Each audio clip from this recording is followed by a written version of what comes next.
धनी बन्नु भनेको भाग्यको कुरा मात्र होइन, न त यो कुनै गुप्त जादु नै हो। यो एउटा सरल र 3 चरणको प्रक्रिया हो, जसलाई धेरै मानिसहरूले वास्ता गर्दैनन्, किनभने यसको लागि कडा अनुशासन चाहिन्छ। 1 रुपियाँ कमाउनुभन्दा पहिले तपाईले आफ्नो सोच्ने तरिका सुधार्नुपर्छ। विपन्न हुनु र गरिब हुनुमा धेरै ठूलो अन्तर छ।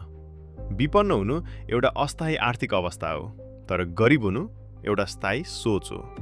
धनी बन्नका लागि तपाईले पैसालाई रहर पूरा गर्ने पुरस्कारको रूपमा होइन, बरु अझ ठूलो अवसर सिर्जना गर्ने एउटा साधनको रूपमा हेर्न सुरु गर्नुपर्छ। पहिलो चरण सरल छ। आफ्नो वातावरणलाई नियन्त्रण गर्नुहोस्। यदि तपाईको जीवन अलमल र अवरोधहरूले भरिएको छ भने तपाईले सुरुमै हार खानुहुनेछ। सबै अनावश्यक कुराहरू हटाउनुहोस्, किनकि अब हामी काममा लाग्दैछौँ। चरण 1, आम्दानीको इन्जिन। यदि तपाईँ पर्याप्त कमाउनुहुन्न भने बचत गरेर मात्र धनी बन्न सकिँदैन। यो चरणमा तपाईलाई हरेक दिन काम फत्ते गर्ने हतारो हुनुपर्छ, तर वर्षौंसम्म परिणामको लागि धैर्यता पनि हुनुपर्छ। धेरैजसो मानिसहरू पैसाको बदलामा आफ्नो समय साट्छन्, जस्तै 1 घण्टा काम गर्दा 500 रुपियाँ। यो एउटा पासो हो।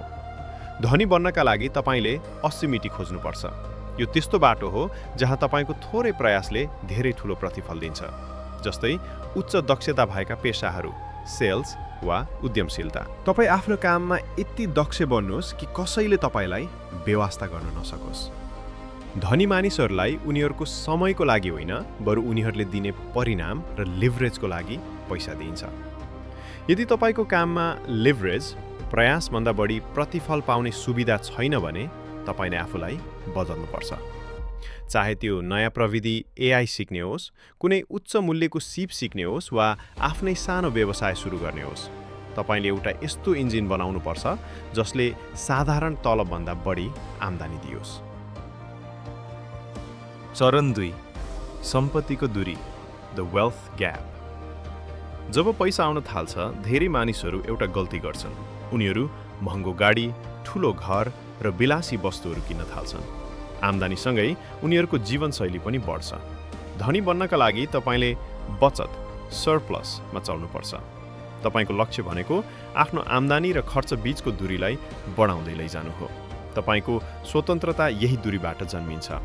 कुनै पनि जोखिमपूर्ण ठाउँमा लगानी गर्नु अघि आफ्नो आपतकालीन कोष, इमर्जेन्सी बेस बनाउनुहोस्। तपाईको ब्याङ्क खातामा कम्तीमा 3 देखि 12 महिनासम्म पुग्ने नगद हुनुपर्छ। यो पैसा बढाउनका लागि होइन, बरु ढुक्कले निदाउनका लागि हो। यसले तपाईलाई भविष्यमा ठूला जोखिमहरू लिन सक्ने साहस दिन्छ। चरण 3, सुरक्षा र वृद्धि, प्रोटेक्सन एन्ड मल्टिप्लिकेसन। अब तपाईसँग बचत र सुरक्षा दुवै छ। अब आफ्नो पैसालाई काममा लगाउनुहोस्। यो प्रक्रिया अलि बोरिङ लाग्न सक्छ, तर यसैले तपाईलाई करोडपति बनाउँछ। मुख्य सम्पत्तिमा केन्द्रित हुनुहोस्।